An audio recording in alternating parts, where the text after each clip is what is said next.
Quando questionamos as descrições do mundo espiritual, essas descrições que ganharam força no Brasil, ganharam força em razão da ausência do estudo das comunicações, ganharam força em razão da ausência de controle dessas comunicações, o questionamento se faz necessário em razão da margem que essas descrições trazem consigo, ainda mais no contexto de romances, de histórias romanceadas. Pois bem, essas descrições trazem consigo margem para uma série de inconsistências doutrinárias. E o que seriam essas inconsistências doutrinárias? Vejamos, nós podemos pensá-las como sendo verdades que são admitidas, muito embora elas não possuam um estudo que as fundamente. Não só não possuem estudos que a embasem,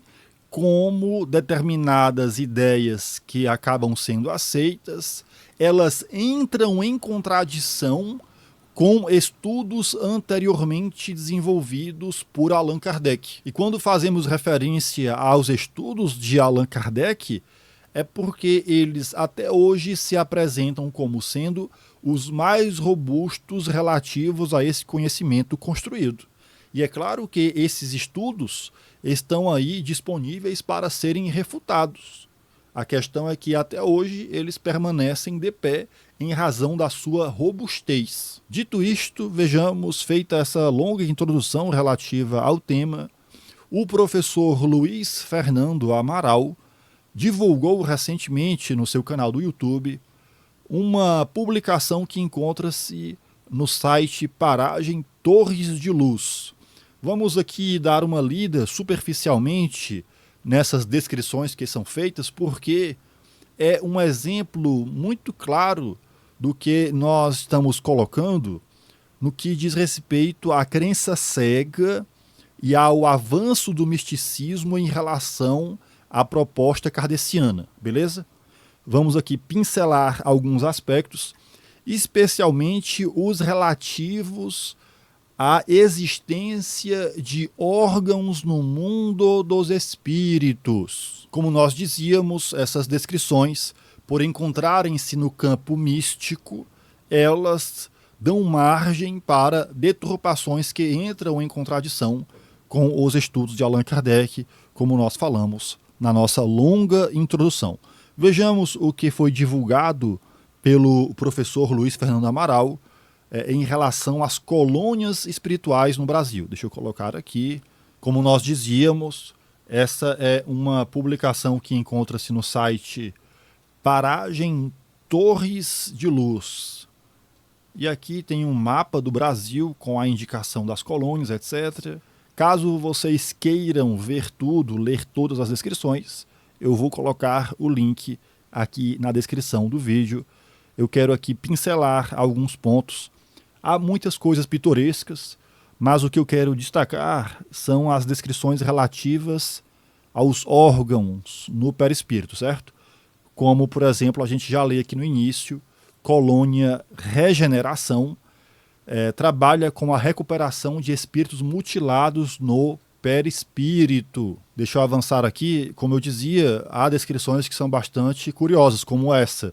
Se situa no leste da Bahia em formato mais ou menos triangular. É uma descrição curiosa que me faz questionar o que é um formato mais ou menos triangular.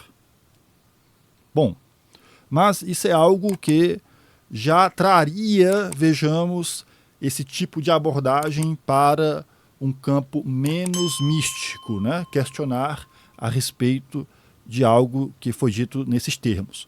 Mas tudo bem, vamos aqui focar no que nos interessa para o conteúdo do vídeo. Como eu dizia, são as descrições relativas a órgãos no perispírito. Colônia das águas, vejamos, sua especialidade é receber os desencarnados por problemas circulatórios e que foram afetados no perispírito, beleza? Mais adiante é dito Colônia das Flores, deixa eu ver aqui, especializada em socorro aos desencarnados vítimas de câncer e que geralmente conservam esta impressão no perispírito. Deixa eu ver se tem mais alguma coisa aqui que eu tinha selecionado. Mais uma descrição pitoresca. Colônia do Enlevo aqui. Para finalizar, mas eu acho que a gente já pegou a ideia de como essas descrições associam especialidades, atividades especializadas nessas colônias relativas ao tratamento dos perispíritos. Vamos colocar dessa maneira, certo? Mas aqui é dito, na colônia do Enlevo, quem vive nessa colônia é detentor de passes luminosos com um mestrado na luz. Como eu dizia, as descrições elas têm essas curiosidades que são muito próprias do misticismo, da religião propriamente dita, etc. Então, vamos agora dar um mergulho aqui em uma obra que nós já indicamos, inclusive compartilhamos lá no canal do WhatsApp esse material que vamos ler agora, que é um trecho do livro Espírito e Matéria, do Cosme Massi. Aliás, vale a pena adquirir não só esse livro, Espírito e Matéria, como também o outro, que é Os Espíritos e os Homens. Vejamos aqui o que vai ser dito em relação aos argumentos apresentados, como conciliar as diversas informações dadas pelos espíritos. O que temos até agora é o seguinte, atenção. Número 1, o princípio da não retrogradação da alma nos obriga a não colocar órgãos com funções mentais no perispírito. Nem memória, nem percepção, nem consciência, etc. 2. O espírito pode controlar suas percepções pela vontade. O que não seria possível, atenção, o que não seria possível se dependesse de órgãos materiais. 3. O perispírito assume a forma que o espírito deseja e, como consequência, os órgãos desapareceriam com a mudança de forma. Número 4. O perispírito assume a forma humana como a forma mais comum. Atenção! Para conciliarmos essas 4 afirmações, será suficiente, como veremos, compreender a diferença entre a forma e a função de um órgão. O órgão dá a função correspondente. A forma é apenas a aparência exterior do órgão, sem a função correspondente. Assim, o perispírito pode apresentar a forma humana, com olhos, boca e ouvidos, mas esses olhos, essa boca e esses ouvidos não são órgãos. Eles não têm a função dos órgãos, como no caso do corpo físico. Não servem para ver, para comer ou falar, nem para ouvir. Os espíritos não enxergam, falam ou escutam por órgãos, mas por todo o perispírito. Vejamos o embasamento que os estudos de Allan Kardec nos permite. Embasamento esse que não foi utilizado para estudar essas comunicações que afirmam que há órgãos no perispírito. Percebem? E aí segue o texto. Há uma referência a um texto de Allan Kardec, mas diz Cosme Massi. Fica claro do texto que mesmo no caso de espíritos imperfeitos, cujo perispírito é mais denso, as percepções chegam ao espírito por todo o perispírito, não de forma localizada ou por meio de supostos órgãos. Com essa distinção entre forma, aparência e função de um órgão, todos os fatos sobre a aparência dos espíritos e os seus mais importantes princípios explicativos, descritos nas obras de Kardec, são coerentes entre si. E essa coerência, vejamos, é o que falta quando se tenta encaixar essa afirmação de que os espíritos possuem órgãos ou de que o perispírito serve como modelo organizador biológico. Se você encaixar essas ideias no conjunto estudado por Allan Kardec, vejamos, elas não se sustentam. Olha só, com essa distinção entre forma tal, aí é dito, se o perispírito tem apenas a aparência de órgãos e não os próprios órgãos, a sua mudança de forma e o controle da percepção pela vontade, bem como o princípio da não retrogradação da alma, podem ser facilmente compreendidos sem nenhuma contradição com os fatos e com os argumentos apresentados. Vejamos o que foi dito, apenas para explorar um pouco o texto, sem me alongar muito, em relação à percepção. Se ela dependesse de órgãos, como acontece no nosso corpo físico, bastaria para o espírito fechar os olhos, a fim de não ver algo, e não é assim que acontece, beleza? Não é assim que acontece, segundo os estudos desenvolvidos por Allan Kardec. Então, adiante. Para não deixar dúvidas, embora sendo repetitivo, vamos ler mais um texto de Kardec sobre as aparências do perispírito e que confirmam mais uma vez a não existência de órgãos no perispírito. Abre aspas para Allan Kardec, é dito o seguinte: é assim, por exemplo, que um espírito se faz visível a um encarnado que possua a vista psíquica, sob as aparências que tinha quando vivo na época em que o segundo o conheceu, embora haja ele tido depois dessa época muitas encarnações. Apresenta-se com o vestuário, os sinais exteriores, enfermidades, cicatrizes, membros amputados, etc., que tinha então. Aí, aqui está em destaque, né, o Cosme destacou, e com razão, porque isso chama bastante a atenção e é uma afirmação presente nos estudos de Allan Kardec, que não entra em contradição, portanto, com outros pontos doutrinários.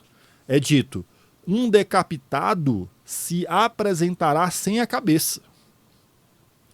Não quer dizer isso que haja conservado essas aparências. Certo que não, porquanto como espírito ele não é coxo, nem maneta, nem zarolho, nem decapitado.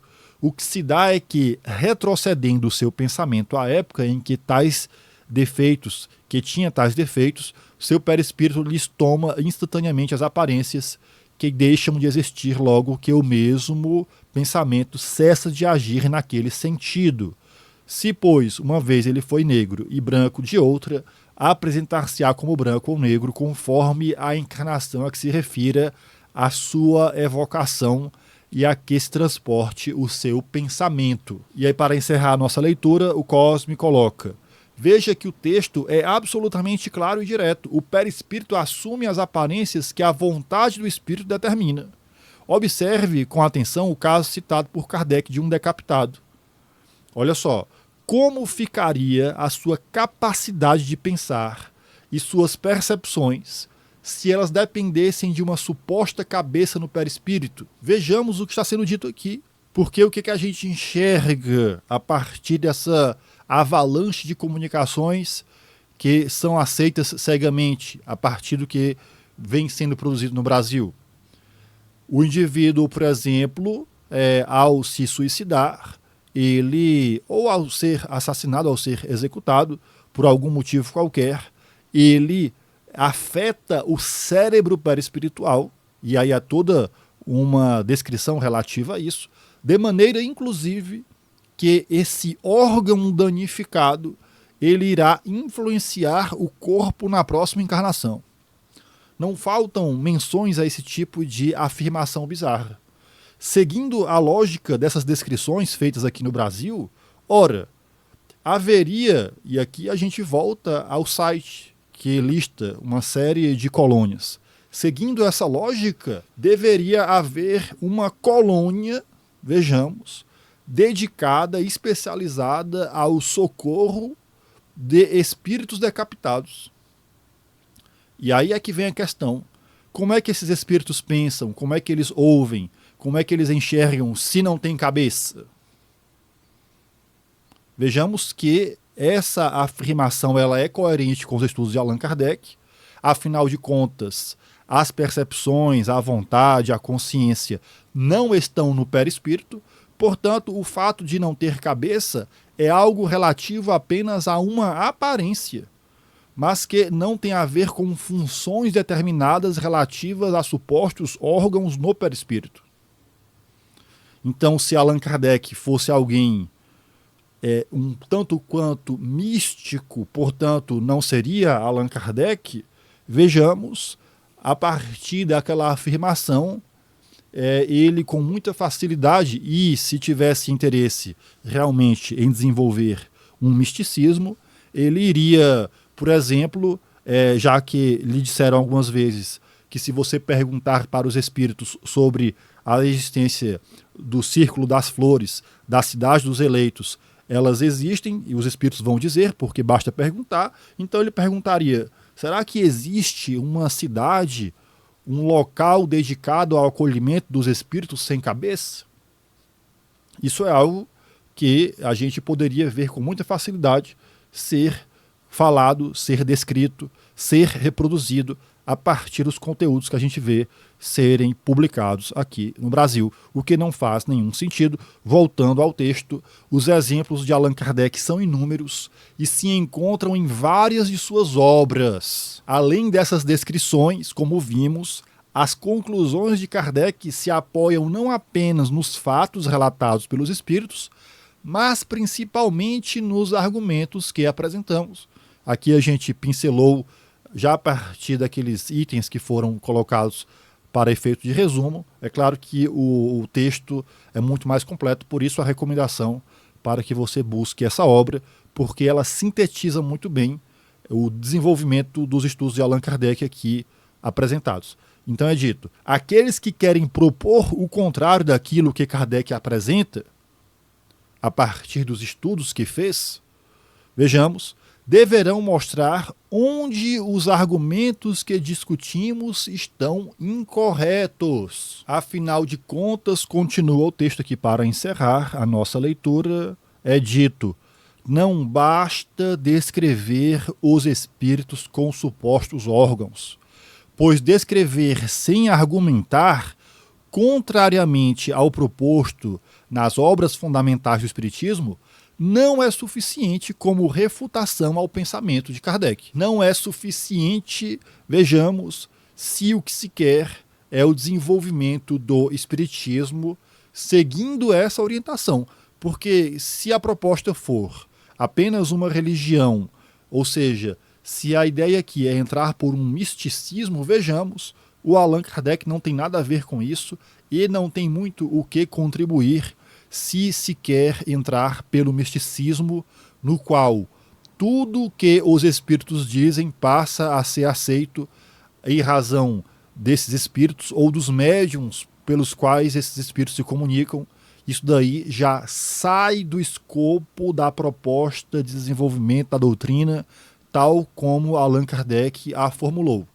Vejamos, quando se entra por esse caminho, está se fazendo outra coisa, é algo relativo à fé cega, é algo relativo às religiões, já não tem a ver com o espiritismo baseado nos estudos de Allan Kardec. A pegada de Allan Kardec é outra. Então aqui nós vimos, resumidamente, os principais argumentos pelos quais essa ideia de órgãos no perispírito é uma ideia que não se sustenta. No entanto, como nós vimos, o professor Luiz Fernando Amaral divulga essas colônias e, como nós vimos, as colônias, elas, a partir dessas descrições que são feitas sem controle, sem estudo, são colônias, inclusive, especializadas, vejamos, na manutenção perispiritual a partir dos danos ou dos prejuízos causados nesses supostos órgãos, como nós já afirmamos várias vezes, por onde passa um boi, passa uma boiada toda. O que acontece no campo do misticismo é isso. Você não tem controle e aí passa um boi, passa uma boiada toda. Pela porta que passou o boi do André Luiz, tem muito mais coisa bizarra para passar. Afinal de contas, trata-se de uma fé cega. Beleza? Se inscreva no canal, curta esse vídeo, compartilhe ele com outras pessoas. Até uma próxima. Valeu!